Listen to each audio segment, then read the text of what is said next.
unwavering love of and a loyalty to our family and our friends. Hey.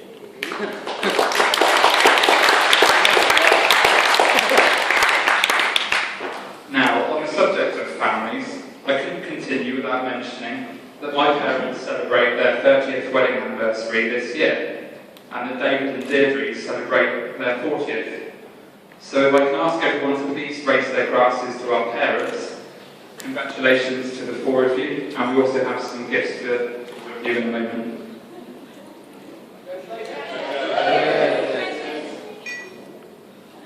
So, on with the story. A few months after we met, Rach moved to London to live with Mariana and Hayley. Maybe she was trying to tell me something. To be fair though, I'd always been told by my friends that Rach and Mariana come as a pair, and they have a unique bond. And after eventually gaining Mary's seal of approval and getting past the ever-watchful gatekeeper, I can safely say they weren't kidding. A couple of great years after that followed, with most weekends spent enjoying everything London has to offer, and me becoming far too familiar with the Piccadilly line and the 102 bus to Edmonton Green.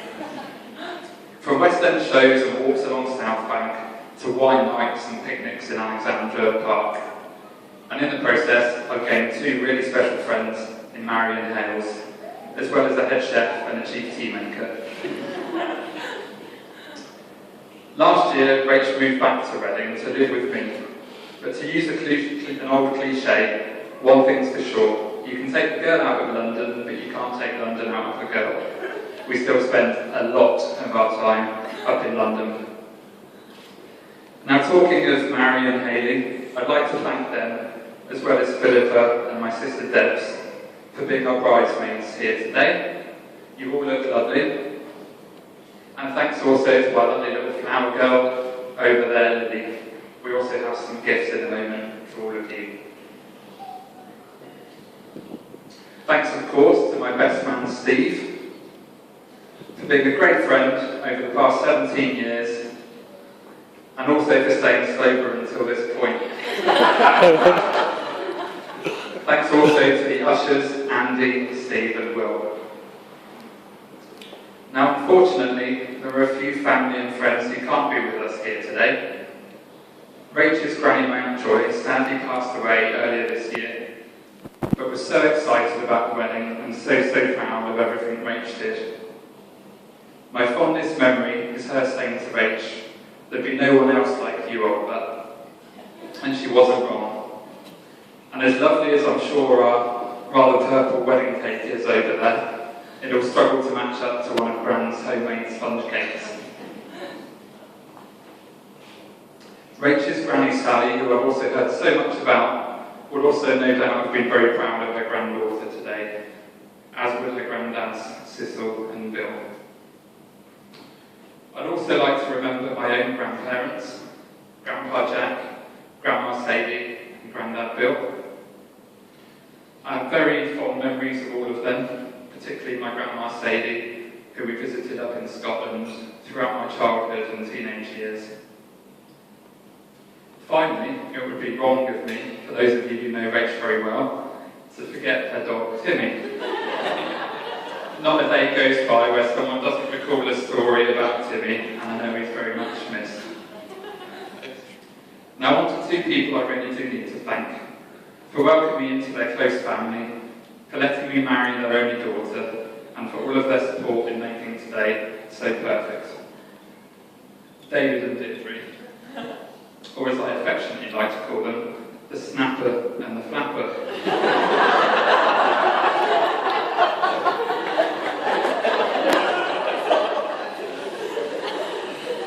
Sadly, I'm a good 2 stone heavier than when I first met them both, thanks largely to Deirdre's home cooking and an abundance of cheesecake. Christmas 2010 stands out in particular. After planning to have Christmas lunch with my own parents at their house, before joining Rach and her parents for a light snack in the evening, I sat down at the table to be served a plate full to the brim with Christmas dinner, closely followed by dessert. I'm sure many of you have seen the Christmas special of The Vicar of Diddley. That was me that day. Now, as David mentioned, since 2010 I've also become an indispensable member of the weekly club quiz team. In fact, I remember him describing me as the team's missing link and their secret weapon on many occasions.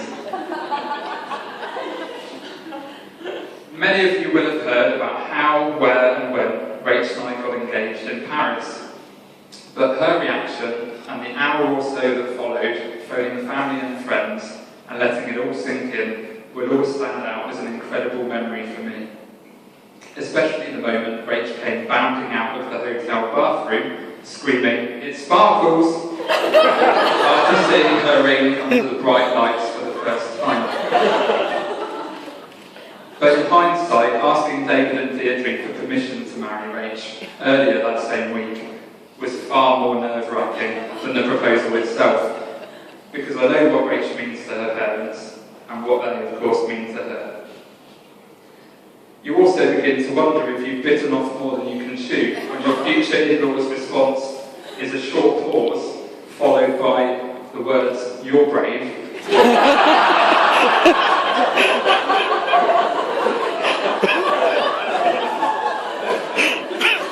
I'm still not sure whether they meant I was brave for agreeing to take Rach off their hands, or whether it was because I was signing up for many more years of David's sarcastic put-downs and Deirdre's long-winded stories.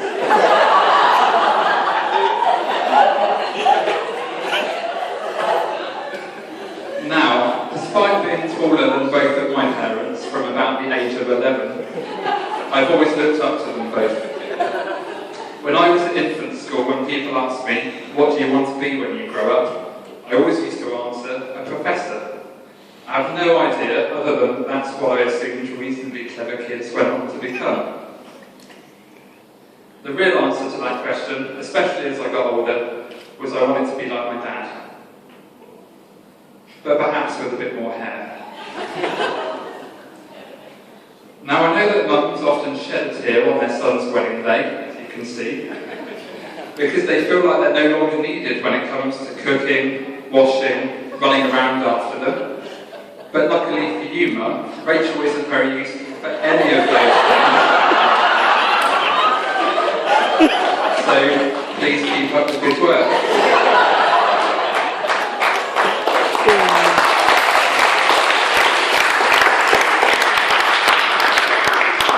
On a serious note though, Mum and Dad, thanks for everything you've done for me and for being the most amazing parents. Also here today is my sister Debs, who I've already briefly mentioned. I don't think we'll ever stop winding one another up, but what are siblings for? She's still the best sister I couldn't have wished for back in 1988. And just next to me here is my grandma Lily.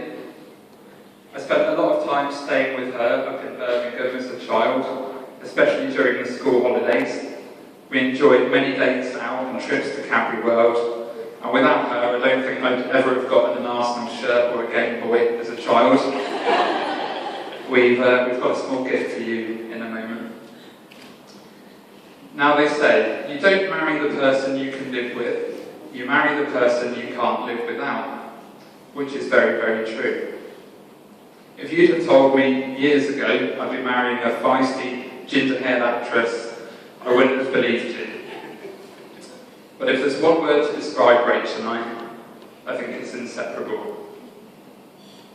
We've enjoyed nearly 3 amazing years so far, and I can't wait for whatever's to come. She can put a smile on my face, no matter what. She really is my best friend, and I love her to pieces. And Rach, today, I've said it already, but you do look amazing. Even in the early days, you know it must be love when a guy who has a mortal fear of heights decides that it's a great idea to book himself and his girlfriend a tandem bungee jump for Valentine's Day to impress her. Me being me, I didn't learn my lesson, and last year surprised Rach again, this time with a hot air balloon flight, and a few months later we rolled down the hill in a giant inflatable bull. Anyway, for those of you who know me well, you know I can't end without mentioning myself. I came across an interesting quote a while ago that I wanted to share. So here we go. Men are like a fine wine. They all start out as grapes. It's a woman's job to sample them and then keep them in the dark until they mature into something you'd like to have dinner with. Luckily for Rach, none of that applies to me. She secured herself an excellent vintage, full-bodied, with great character, very sweet, and the perfect accompaniment to any occasion. So on the subject of wine, if I can ask you to raise your glasses to my beautiful bride. Thank you.